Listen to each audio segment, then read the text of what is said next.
This is the Good Neighbor Podcast, the place where local businesses and neighbors come together. Here's your host, Mike Murphy. Hey, thank you, Charlie. Yes, I'm Mike Murphy, host of the Good Neighbor Podcast. We talk to local business owners in northern Kentucky so that you can know them as people and not just logos on a business card. And so I've got somebody with me today who I have recently met, and he has a pretty compelling story. So I asked him to come in and share it with the residents of northern Kentucky, many of which are currently his customers and some of which are going to be future customers. Yeah. So without further ado, Matt Thompson, you are the owner of, is it Renew Small Engines? Renew Mobile Small Engine and Equipment Repair. Okay. And so the mobile part of it is you go to the customer, correct? We bring the shop to you. Okay. So having said that, go into a little deeper detail of what it is you do within the business. Do anything small engine equipment, log splitters, leaf blowers, snow blowers, anything small engine related, we do it. So within that category, what is the most common piece of equipment you work on? Probably riding tractors. Okay. Riding lawnmowers or leaf blowers, weed eaters. Okay. I've had a huge string of snow blowers here lately because it's coming to season. Yeah, people don't want to be caught without them. Yeah. The day of the first big snowfall is no time to figure out that you are snowblowers. No, it's not. I guess I would assume that maybe the number one thing would be the old handheld lawnmower. The push mower? The push mower? Yeah. Mm-hmm. I do a lot of those. Yeah. But number one here lately has been the snow blower. Okay. All right. So if somebody calls you, typically they've got your business card, say, or they're calling from a referral or whatever. Word of mouth. If they call you and say, hey, man, I'm dead in the water here. I need help. What's a typical turnaround time? It depends on my schedule, but I had a guy call me this morning. He said he lives down in Corinth, and I'm like, that's a little bit out of my service area. But I do have customers down in Corinth area. I told him I could be down there Friday, tomorrow. Okay. But well, I mean, that's pretty reasonable. Oh yeah. One thing people don't like to hear in that situation is I'll try to get to you in 2 to 3 weeks. Yeah, I'm next day or a couple of days later. Okay. Depending on schedule. I mean, I'm not going to put somebody off to make somebody else happy. I want to make everybody happy. So we'll continue our business conversation here in a bit. But one of the things that I thought was interesting about you, kind of compelling, a chapter of your life with a medical issue. Yes. That you've had to work hard to overcome. And so knowing what you've been through, and then actually, seeing you this morning, shaking your hand and meeting you in person for the first time. Oh yeah. I was thinking, wow, he's doing well. He's come along. It's been a long road, I'll tell you that. So tell us what happened to you and when. What's the story you tell? January 21st of 21. I was living in Tampa, Florida at this time. Look in the camera. And I left work on a Thursday. I took the day off on Friday because I was planning on flying up here to meet one of my good friends for his birthday on Friday. And I remember getting off of work and going to the airport and buying a plane ticket. And when I paid for the ticket with cash, and I put this change in my pocket. When I put the change in my pocket, the keys that I used to pull a truck up to the bay door that day. And I was like, man, I got to take these keys back to work. So I take the keys back to work, and I remember disarming the alarm, and I remember going in, put my keys up, and I remember coming back out the door and setting an alarm, and then I put my truck in reverse, and I woke up a couple of months later. Wow. So it happened while you were in the truck. Yeah. And I hemorrhaged in the truck for an hour. I think it was like an hour and 35 minutes before anybody found me. And then they took me down to Tampa General, where they done a tox screen or whatever. They thought I was a drug overdose case and let me sit for another hour and a half or so hemorrhaging.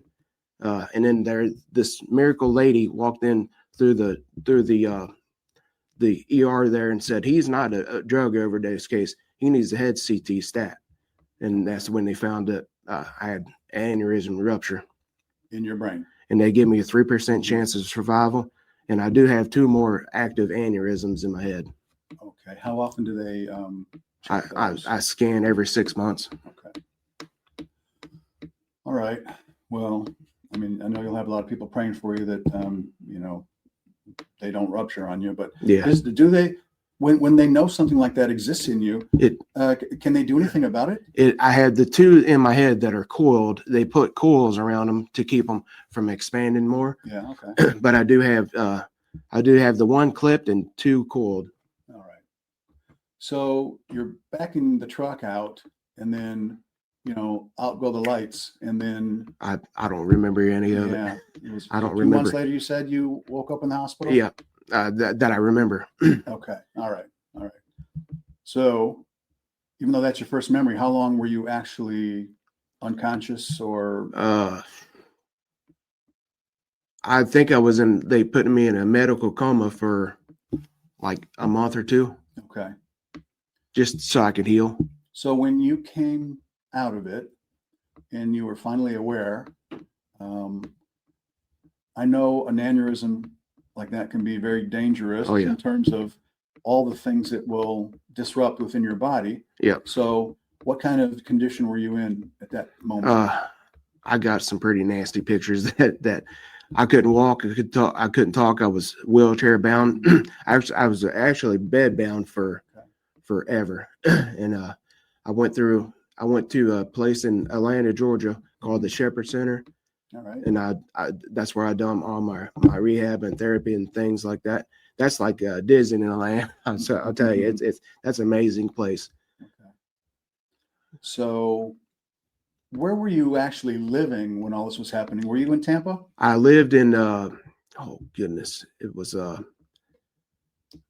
near Tampa? It was on the outside of Tampa. Mm-hmm. I can't remember the name of it now. I'm sorry. But Tampa was kind of like the nearest. I worked in Tampa. Okay. So. And that was the nearest major medical center. Yeah, and Tampa General is they are I guess a world renowned. Yeah, they're like the brain aneurysm specialists. Okay. From what I was told, I don't know for sure, but a lot of great places around the country where something like that could have happened to you if it had to happen at all. But it's got to be there. One of them. Yeah, it's got to be there. Yeah. Okay. So the road back from then till where you are now, what's that struggle been like for you? I still struggle daily. Well, I had 3 strokes right back, all back to back behind that aneurysm too. But my whole entire right side is all numb. I have no feeling on my right side, on my arm, my leg, nothing. But I mean, it's been a very long road, learning how to walk and talk, and just learning how to be me again. Right. Yeah, something that nobody ever wants to have to experience. No, it's none of us can really imagine. And, it's been pretty tough, honestly. How old are you, man? I'll be actually 44 tomorrow, or November 1st. Almost 2 days. Okay. All right. Yeah, I'll be 44. All right. Well, happy early birthday. Thank you. Appreciate it. It's nice that you're able to be here celebrating birthdays. Yeah. There was times that I thought I wasn't going to be here. Yeah. And even though, physically you obviously put in the work and got better and all that stuff. Yeah. There had to be days when just mentally you were. I still go through it. You were done. I still go through it every single day. Like, man, I should have just gave up and just stayed on disability. That they told me that I was going to be on disability pretty much for the rest of my life, and they told me I was never allowed to drive again. And I was down in Tennessee. We moved down to Tennessee there for a little while. I'd done some more therapy, and I said, I can't handle this. I have got to drive. She's like, you're not getting your license unless you go get do a driving test. So I called this driving company down there. I said, I need to do a driving test. I said, my wife at the time, I said, she won't let me drive until I get my driving test. And I did that, and I left there with a job and a job offer. Okay. Well, it's quite an interesting story. you mentioned you can drive now, and Oh yeah. and it kind of struck me when I saw you drive up in that truck, your work truck. I'm like, well, obviously he's driving just fine. One-ton dually. Yeah, and You got to have it to pull that trailer around to bring the shop to them. Yeah, it's a nice truck. So, yeah, I guess there's part of the story where you're employed at one place full time. Yes. And then there's this business. Yep. That we're kind of here to talk about today. Yes. Your small engine repair business. Yes. And I think you shared with me that one of the reasons for that is it to kind of help to get rid of the medical debt that you've accumulated? Exactly. Yep. Trying to get rid of some of that medical debt. Yeah. Medical debt is a pretty insidious thing. It can ruin people's lives. Yes, it can. It's a blessing and a curse. Okay. You went through all of that. You owe the medical community a good debt of gratitude. Oh, yeah. Oh, yeah. But, then you've got this curse that comes with it. And I commend you. I applaud your efforts in doing what you can to take care of that debt. But I do wonder, like, with all the stuff you've been through, so major, if you don't mind sharing, like, what did the total end up being on that? There was one point at a time I checked and I was like $3 million or something like that in debt with medical bills. Because I've had do with that? I mean, I've had 3 open brain surgeries, and I'm gonna have to have another one here shortly, I believe, to take care of the other 2 in there. Okay. In there. All right. So when you have those surgeries, are you having them here locally, or do you fly somewhere? Probably UC. Okay. All right. So they're able to handle that sensitive surgery up here as well. All right. Well, now that I, have met you and know your story and you're sharing it with us today, of course, I'll be wanting to stay in contact with you and make sure that all of that is tracking the way we all hope it will. But in the meantime, this small engine repair business, the mobile business, now that people understand the purpose behind it, it's not something you just decided to do because you're good at it. I love doing small engines. I really do. I would think that would be kind of therapeutic for you too, right? It is. It is. It really is. Like when I was in the hospital, my friends would call me and they wanted to see if I could remember things. As far as I'm a huge mechanic as well. I've been a mechanic my entire life, but they would always call me and say, "Hey, my car is doing this. My truck is doing this. What do you think the issue could be?" And I pretty much nail it down every single time. So I've been mechanical all my life. Well, I think if that's where your talent lies, deep in that part of your brain, it's probably ironclad on lockdown. Yep. You're gonna hopefully have that with you for the rest of your life. But I want people out there to know that that the whole small engine thing is kind of a pain in the butt for like, especially like the weekend warriors who are doing their own landscaping or whatever.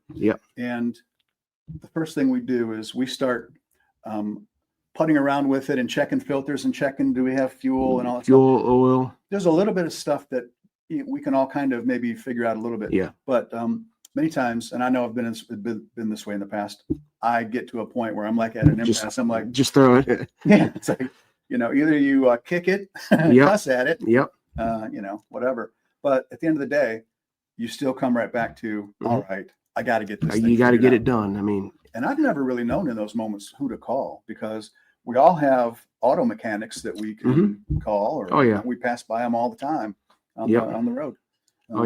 But when it comes to the small engine repair, especially somebody that can come to you. Yes, that's the big thing. Yeah, that's really good. I mean, that's, when somebody finds you, then you're such a godsend to them in that moment. They will not lose your card. They put you in the phone and they make sure never to lose your number. You can always reach me, 859-991-9350.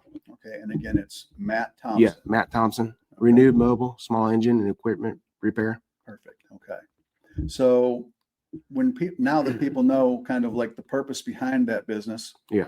I think people will probably just naturally want to support you in the business. Yeah, that'd be awesome.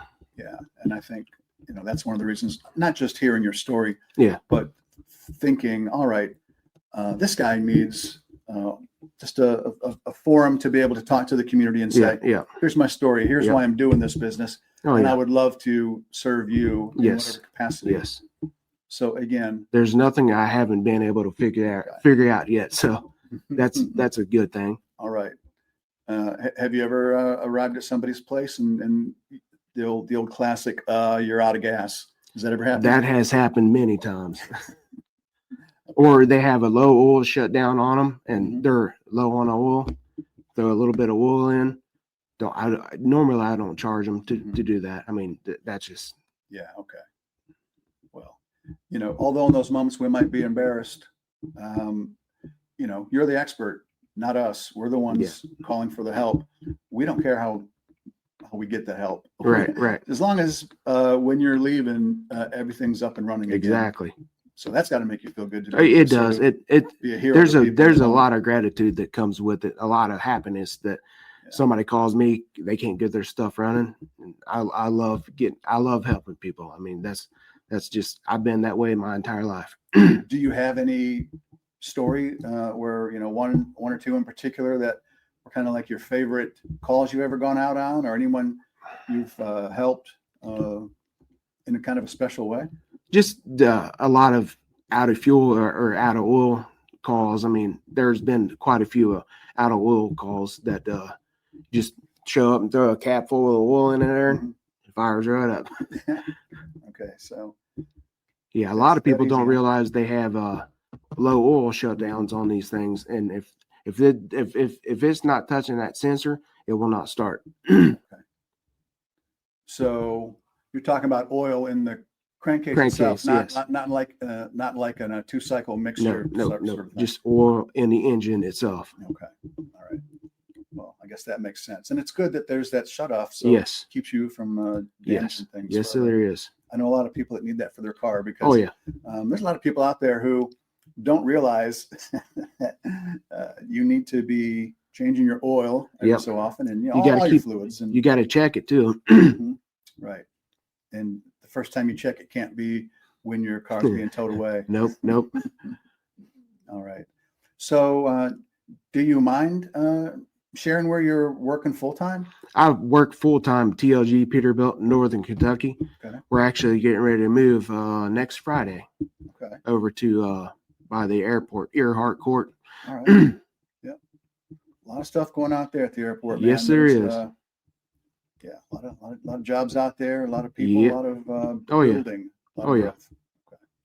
All right. Well, is there anything that we haven't talked about or anything you want to say before we sign off? This has been a good conversation, but it's coming to a close. So nothing that I can think of. We've covered everything. Yep. I've covered all the things that I wanted to cover with you. Yep.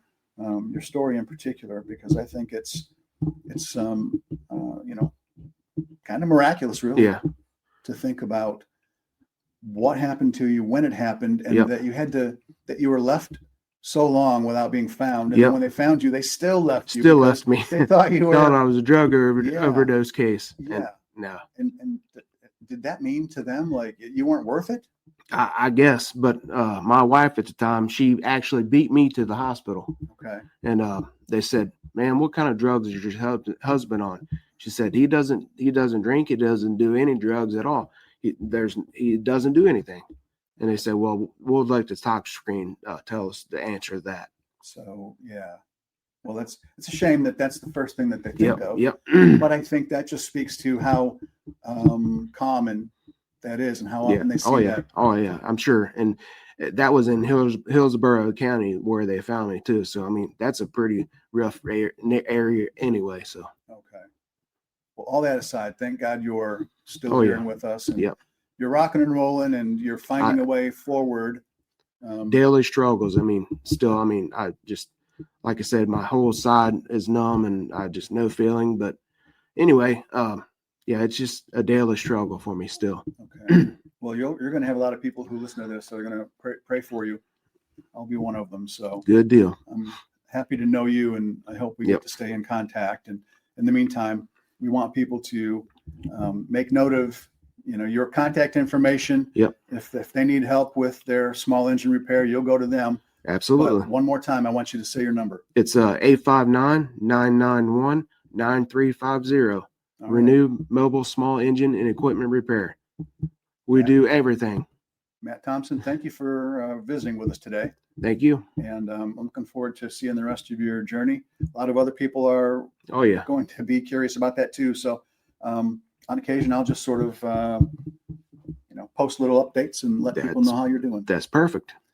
All right, brother. Well, again, thanks for coming by today. Thanks for sharing your story. And we wish you all the best.